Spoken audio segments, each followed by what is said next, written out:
sex ed curriculum in Idaho. We actually have a law that says in Idaho that sex ed curriculum has to be family orientated and encouraging towards life. But what is a family? Yeah, well, we also have problems in Idaho defining that too. Yeah. Hey, y'all, Thursday evening. Thank you for joining us. Pastor Toby Chuck Knox, I'm the water boy. It's good to be with you on Cross Politics. He doesn't say good evening. He just says Thursday evening. Thursday evening. Hey, by joining the Fight Laugh Feast Army, not only will you be aiding in our fight to take down secular and legacy media, but you'll also get access to content placed in our club portal, such as past shows, all our conference talks, and exclusive content for club members that you won't be able to find anywhere else. Lastly, you also get discounts at our conferences. Don't forget, $100 off. Register today. Go to become a member. And also, of course, if you can't make it to the conference, you can watch the conference live as a club member.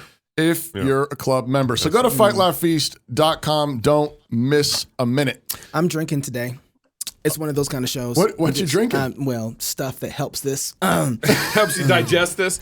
Helps clear the sinuses? Clearing the palate to deal with what we had to deal with today. So it's amazing to me, all the culture wars that are really starting to heat up. This is a different kind of culture war. This is a different kind of culture war. Sort of. Yes and no. Nothing's new under the sun. Like the Aztecs. And Matt Walsh, who Steve Dace tweeted out today, he's like, he thinks Matt Walsh should get Journalist of the Year. I think he's right. Yeah. I think he's right. Absolutely. And Matt give Walsh, them an award. And his team, his staff, kind of went into Vanderbilt medical facility and kind of uncovered some of these videos from 2018. I can't believe they're just now that Matt Walsh is kind of the one who's dug them up. And it's amazing what Dr. Taylor and Dr. Clayton, this first video is from Dr. Taylor, and she convinced Nashville to start doing trans surgeries based off the money. Listen to this. January 1st of 2017, according to the Affordable Care Act, insurance carriers are mandated to cover medical expenses for trans folks. Some of our BUMC financial folks in October of 2016, starting a couple of years ago, put down some costs of how much money we think each patient would bring in. And this is only including top surgery. This isn't including any bottom surgery. And it's a lot of money. These surgeries make a lot of money. So female to male chest reconstruction can bring in $40,000. A patient just on routine hormone treatment, who I'm only seeing a few times a year, can bring in several $1,000s. That requires a lot of visits, and that actually makes money for the hospital. These I got from the internet, but it's from the Philadelphia Center for Transgender Surgery, which does a lot of surgery for patients. And I just want to give you an idea of how much these bottom surgeries are making. And I think this has to be an underestimate. This is for a vaginoplasty. They're quoting roughly around $20,000 for a vaginoplasty, but that doesn't include your hospital stay. That doesn't include your post-op visits. That doesn't include your anesthesia, your OR. So I would think that this has to be a gross underestimate. I think that's just like the surgeon's piece of it, which anybody who's ever been in the hospital knows that that's like 10% of it. And then the female to male bottom surgeries, these are huge money makers. Again, I think this has to be an underestimate. If they're quoting around $20,000 for a phalloplasty, there's been different things that I've read that said it could be up to $100,000. Dr. Winokur, who's our surgeon, says that there's entire clinics where the entire clinic is supported just by their phalloplasties, and that is like a fraction of the surgeries that they're doing. These surgeries are labor intensive. They require a lot of follow-ups. They require a lot of OR time. And they make money. They make money for the hospital. So don't miss this. Wow. Damn the ethics. They damn the require morality. a lot of follow-up. Right. A lot of follow-up. Now listen to Dr. Clayton talk about, so this is, if you have a conscientious or religious exemption, objection, forget about it. If you are going to assert conscientious objection, you have to realize that is problematic. You are doing something to another person, and you are not paying for the cost for your belief. I think that is a real, I think that's a real issue. So I think, so yes, Vanderbilt, if someone has a conscientious objection to participating in this sort of surgery, It probably has to accommodate you to the extent that you can find another person who can do your job, who doesn't have an objection, other things of that nature. But I just want you to take home that saying that you're not going to do something because of your conscientious, because of your religious beliefs, is not without consequences, and it should not be without consequences. And I just want to put that out there. Oh. We are given enormous. If you don't want to do this kind of work, don't work at Vanderbilt. So, if you're a doctor, you have a religious exemption, you will a religious objection to this. You will face consequences. Right. You will face consequences. Y'all want something to drink too? Yeah. Now I'm about to. Now, but here's the deal: you can't. They created Vanderbilt University and surrounding organizations have created a whole culture of facilitating these trans medical procedures. Listen, this next clip just blows my mind. They have a trans buddy group. Oh no. That where it's a group of mostly ladies, or they all look like ladies to me. Well, we don't. Yeah. We don't know. Where they're just kind of helping representing the patients in the emergency room and to keep negative attention out. Right. Vanderbilt University Medical Center. My name is Sean Riley, and I'm the program coordinator for Trans Buddy at the Program for LGBTQ Health at Vanderbilt University. Trans Buddy provides trained peer advocates for transgender patients who are coming for doctor's appointments or other healthcare-related services. Whether you're looking for something that's related to medical transition, such as hormone therapy, or something completely unrelated, like breaking an arm or going to an ENT, we are here to help support any transgender patients that come through our doors. The Trans Buddy program was organically created through the efforts of transgender people and continues to consistently be led by trans people in Middle Tennessee. The Trans Buddy program is a one-of-a-kind in the nation, and institutions are looking to Vanderbilt to replicate and expand programs like ours. We're not seeking to find solutions often for people's problems. We're just seeking to be there and to accompany and to be a friendly face, and to be a non-medical face in a place where everybody coming in the room is going to be a healthcare provider and may be unsafe. Sometimes I'm there to be always observing kind of how hospital staff are interacting with the individuals, and again, using correct pronouns or treating the individual with respect. That's enough. They said that this is all trans people. I don't know. By trans people. I think there's. It's led by. I know it's led by trans people. I think those are dudes. But how much do you want to bet during COVID that this little buddy circle could go visit their patient in the hospital room, shut up, and Gabe. Mom and Dad could not visit their patient during COVID? You better shut. How much you want to bet? Boy, you know what I'm saying? You know what I'm saying? All I could think about was the death escorts that at abortion at clinics. Planned Parenthood. Right. With that bouncy music in the background. So we're rushing through these videos because I want to get to Idaho. Yeah. Okay, we got Anna Miller and Scott Yener coming on here in a minute to talk about, because Idaho's blown up now too. Right. This last video I want to show you is basically the age at which they're giving these starting hormones, starting surgeries at Vanderbilt. We can provide gender-affirming hormones on an individual who is on a pubertal blocker, depending on whatever kind of blocker they've chosen or we have discussed with them, or they can present to us at a later stage of puberty, and then we provide the gender-affirming hormones. Previously, the Endocrine Society recommended to start these at age 16, but we all know that would be delayed puberty, right? Not 16-year-olds don't start puberty. So more recently, they did update that to say as early as 14 for compelling reasons. So we have some individuals who have started gender-affirming hormones at 13 or 14 to be more like their peers. Again, fertility preservation and consent are very important to discuss prior to any initiation of these. But why not 12? 10? Why not? That's where they're going. We don't want you getting too deep into puberty. Boy, they're going to export this to everyone. Okay. All right. Trigger warning. This is an ad. This actually. I'm supposed to read this. Trigger warning: if you're not comfortable with God's mandate to fill and subdue the world through fruitful households headed by masculine men, press mute now.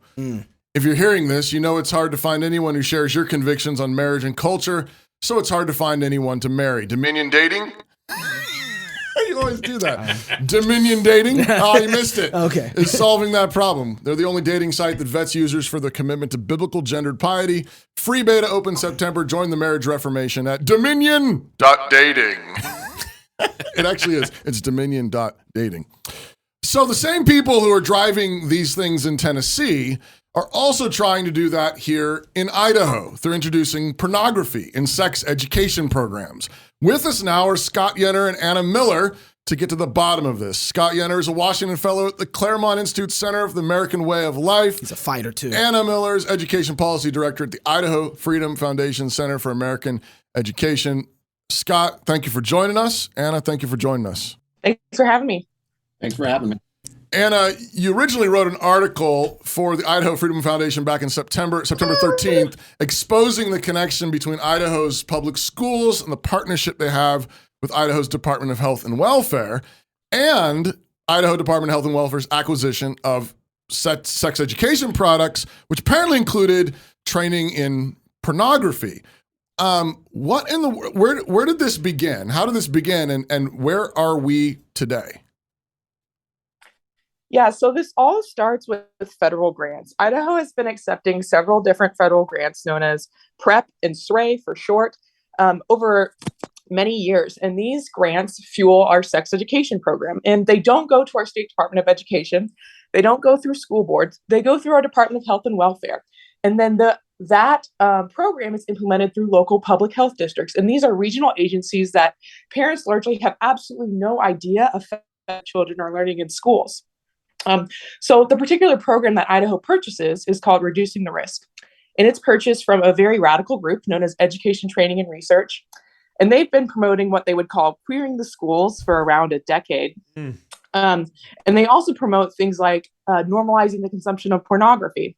And what we found is that because the Department of Health and Welfare is referring regional agencies to purchase curriculum and trainings and materials from this group, that many of their very radical resources have trickled down to the local level.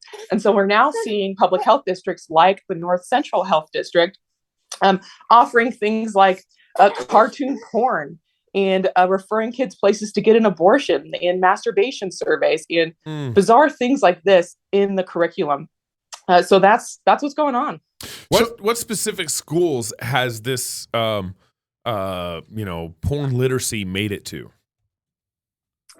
So, I wish I could answer that question, but this is one of the biggest problems is transparency. So the Department of Health and Welfare and the public health districts, they're not required to collect any data on how many students they serve every year, on how many schools they're in. They won't even tell you on their websites which schools they're in. They'll simply say, we're working with the schools in these counties. If you look at some of their strategic plans, for example, the public health district serving my county and Boise County, it says, we're implementing this program in 3 of the 4 districts that we're serving.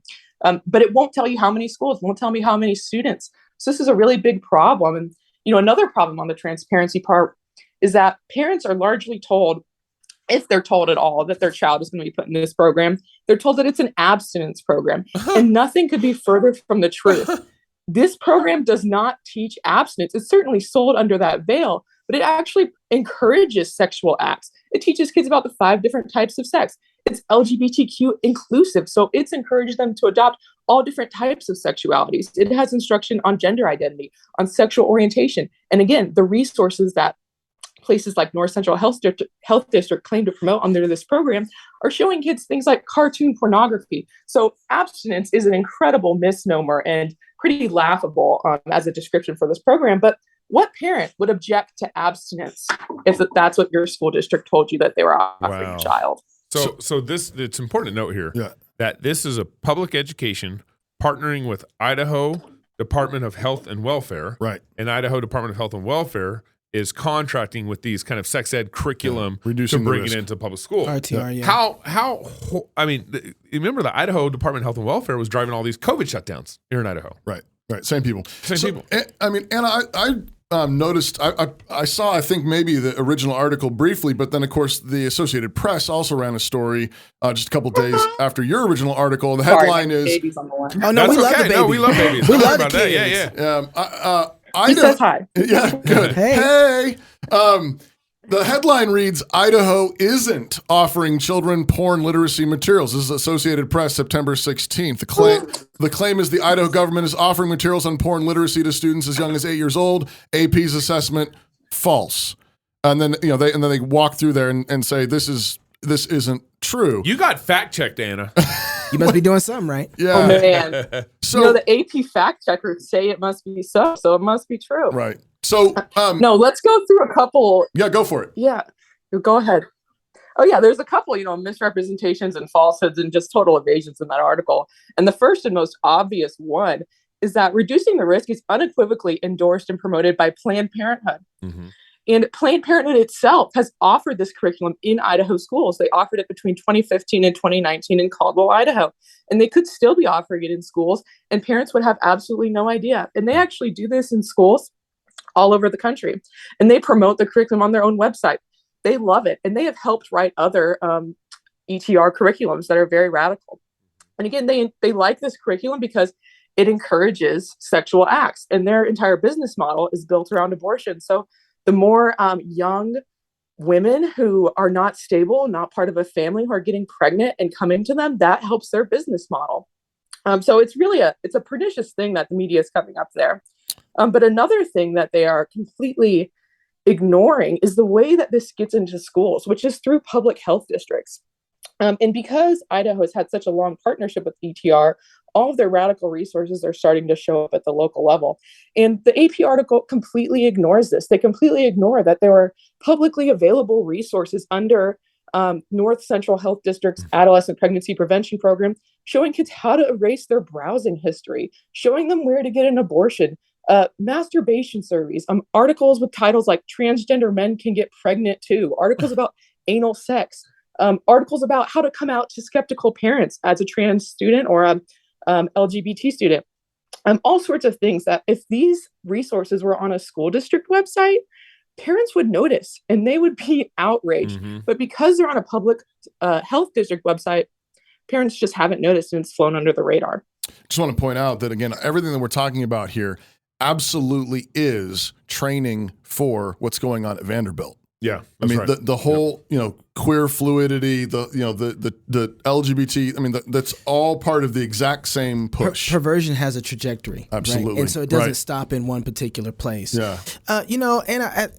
so I was trying to track this. I think what Gabe said earlier about what schools do we see with its curriculum showing up in, and the truth is, from what you said, is that it sounds like this intentionally set up so that it's a shell game. Yeah, it's a shell game that you can't find it, and this seems really odd because you kind of want to put your finger and say, "See, it's right here," and AP's kind of saying, well, "You can't find it; it's not there." How do you account for it in any kind of way outside of the fact that it's connected like 3 or 4 ways down the road? How do you bring it together and say, oh, it's here, all right? Well, there's a very clear trail from the federal grants that are coming into Idaho through to departments of health and welfare to the public health districts and the payments that they are making to education, training, and research, and then the types of resources that are recommended by ETR on the public health district's website. And then they themselves claim to be offering this in schools. They just don't give us specific numbers or specific schools and things, but the trail is very obvious, and it's sort of appalling that no journalist has taken the time to review this when all this information is publicly available. And let me tell you, the government is going to go to no lengths to cover this up, as well as the media. All of those resources I just talked about on the North Central Health District's website, on the 15th of this month, they actually completely removed them just overnight. So you can go to the Wayback Machine and you can look at this page of all these resources that are very concerning that were on the website. They just disappeared, poof, overnight with no explanation. And the media hasn't even asked for an explanation for it. Of course not. I just pulled up the website, etr.org. And right here, on the first page says, watch our booster webinar to learn about revisions for medical accuracy, LGBTQ inclusiveness, trauma-informed approaches, et cetera. I mean, it's not, they're not hiding it that well. Scott, you're heavily involved in conservative politics in Idaho. I mean, is this a matter of, are we not nearly as conservative a state as we thought we were? Are we getting, or is this just, is this infiltrating our ranks? And if people knew what was going on, they would put a stop to this. What's your take? Well, I think there's 2 things to learn about this. First of all, the reason Anna and I got interested in this is that we're interested in how the federal government uses levers, money, incentives to leverage change, to fund the left and to achieve the left's goals in particular states. So we've looked at, for instance, how federal grants fund library radicalization. We've written articles about that in the national. Others have written about, for instance, needle exchange programs, which are now prevalent in a lot of cities. I know Moscow has one. Yep. And Boise has one. And that's all funded not through health and welfare, but kind of with the aid of health and welfare. And of course, schools are another venue where this happens. So Anna and I started looking at these national programs, which have these very innocuous names, like the Adolescent Pregnancy Prevention Program. I mean, in a sense, like, who could oppose it? Right. So Idaho takes these grants, and I think it's done, on a naive basis. It's not done with malicious intent at our state level. The director of the Department of Health and Welfare thinks he's just funding pregnancy prevention programs. And so the money comes.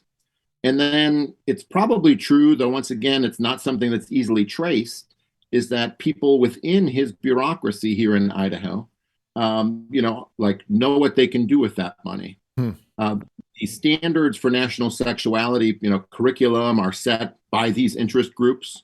And then the grants come to Idaho. And we don't say no to the $250,000 or $1 million for these things. And then, activist bureaucrats probably take them and leverage them where they can toward these changes. So I don't think that the leadership, is intentionally fostering these things. And I don't think that these grants are taken like knowing what we're getting. But a much more suspicious attitude or skeptical attitude must be had toward these federal grants, because like whenever the word prevention is in their title, there's some sort of large theory behind how you prevent things. Wow. And it ends up meaning you have to actually transform the world in order to prevent adolescent pregnancy. So, what we're hoping that we can, people can recognize the strings and ideologies that are attached to these federal grants, and then Idaho can just start saying no to them. And I'm not saying that would solve all the problems, but if you dry up the well of money, the interest groups then have to sustain themselves. And as it stands right now, the interest groups are sustained indirectly through these federal grants. So one thing that Anna pointed out in her articles was that if there's going to be sex education in our classroom, it's actually regulated in Idaho. Yeah. And that there's a law in Idaho saying that sex education, if first of all, that they state the very first sentence that the primary responsibility for sex education is family and church. They said that. Yeah, they said that multiple times in the Idaho. And then they said the school system is just kind of going to supplement and complement this.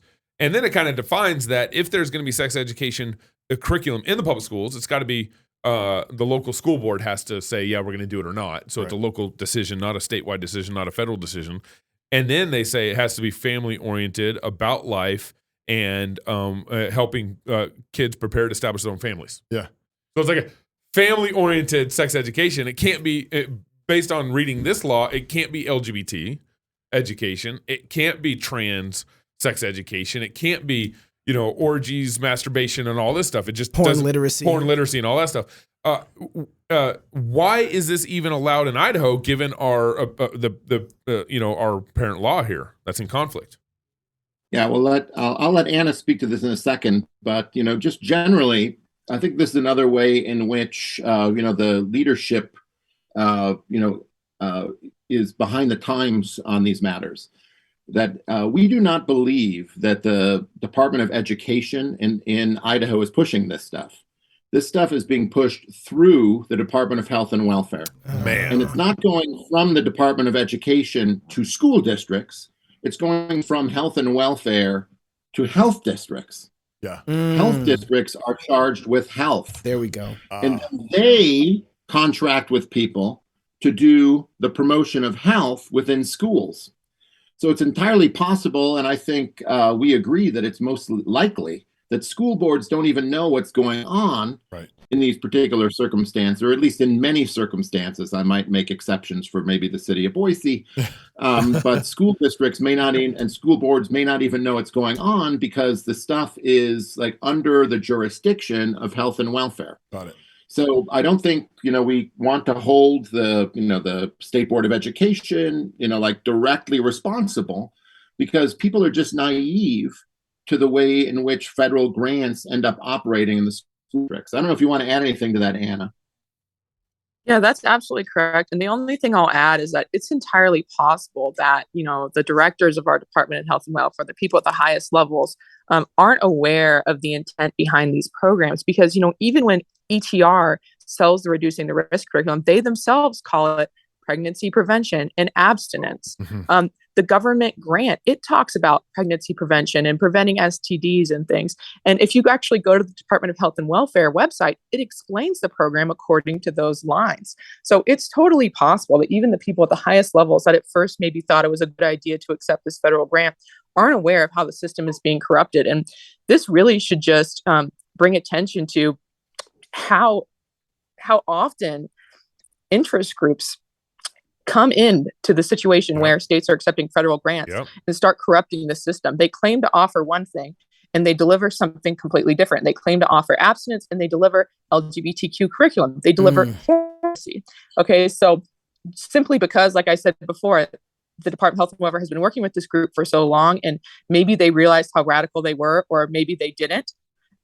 These local entities, these regional agencies, are starting to adopt their radical goals like porn literacy. They're offering this training apparently to their trainers according to their website. So it's totally possible that people at the high levels are not aware, but someone within this bureaucratic system is aware and made these decisions and started making these resources available to teachers. Like Vanderbilt, follow the money. Yeah, for real. Follow the money. Follow the money. This is just. Yeah. First of all, I just want to thank you guys for doing this kind of research. Thank you guys for doing this work. This is part of the Fourth Estate. We wouldn't have known if you guys wouldn't have actually done the research to find this stuff out and to let us know. So first, thank you for that. Is there a website that people can go to keep track of your work so that we can stay up to date of what's happening here in Idaho? Yeah, a great place to go is centerforamericaneducation.org. That's the research center that I head up at Idaho Freedom Foundation. That will have any updates regarding this story. And we also, track the ideological movements across our whole state and every single school district on a new map that we launched. So check it out. And my baby apparently is very excited about it too. We're just saying amen. We're just saying amen. Scott, what about you? Well, I mean, Anna and I co-author this stuff, and so we post them usually on Idaho Freedom Foundation. We also have written, a few things nationally on the AmericanMind.org. We wrote about libraries in Idaho, and we recently had something on the Federalist. But I'm just a simple country boy helping Anna out with this research, and we posted on Anna's outfit. Scott's Batman. Yeah, I know. He's posing as Bruce now. You guys stay right there. He knows it. If you're single, get married. If you're married, have you some kids. And if you have kids, go baptize them. Until tomorrow, love God with all your heart, soul, mind, and strength. Love your neighbor as yourself. Go fight, laugh, and feast. This is Cross Politics. Go find out what they're teaching your kids. And pull them out of government schools. Yeah, for real. Call the cops on local health districts. Yeah.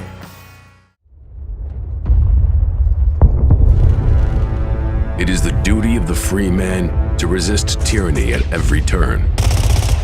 Every man will either watch his freedom stripped away or take action to protect what he loves. Introducing the A3, the newest revolutionary body armor from Armored Republic. The A3 is the new standard for lightweight multi-hit body armor. A3 plates are incredibly light at 4.6 pounds. The patented design captures fragmentation while remaining multi-hit capable. The A3 will stop up to M80 ball, yet comes in at only 0.7 inches thick. The A3 is the thinnest NIJ .06 compliant or certified composite standalone plate that includes the drop test.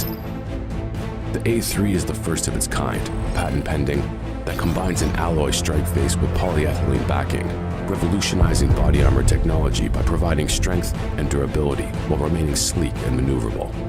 The A3 is the new standard in lightweight body armor. The The fight against tyranny just got stronger.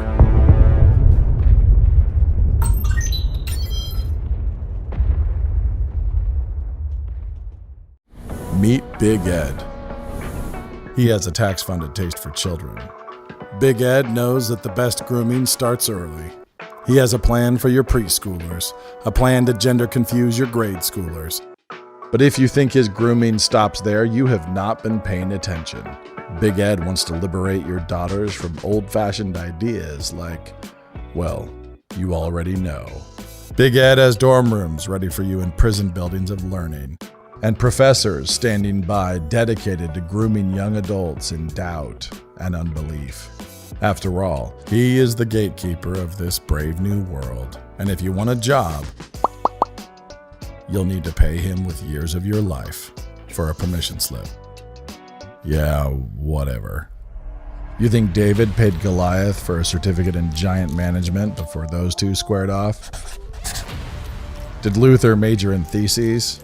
Was George Washington summa cum laude in empire repellents, while Jefferson focused on ag with a minor in declarations? When the world needs saving, meaningful vocations abound for those who are truly prepared. And the truth is, despite Marxist advances, this is still America, and Big Ed is still a voluntary opt-in. So don't. Not at any level. Not preschool, not middle school, not college. It isn't complicated. When Big Ed offers you free candy, stay away. You'll thank us later. We know it's crazy, but run with us here. Men and women were created in the image of God. You don't need a government certificate of faux learning for personal validation or permission to work. You were born with divine permission to pursue knowledge and understanding, truth, goodness, and beauty. And at New St. Andrews College, we are committed to helping students do just that, to their fullest potential.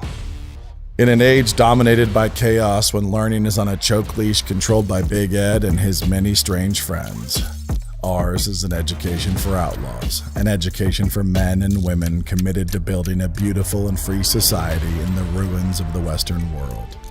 When thinking is outlawed, only outlaws will think. Yes, Big Ed hates what we do, but his hatred brings us joy. New St. Andrews College. Liberal arts for outlaws. Mind, body, and soul.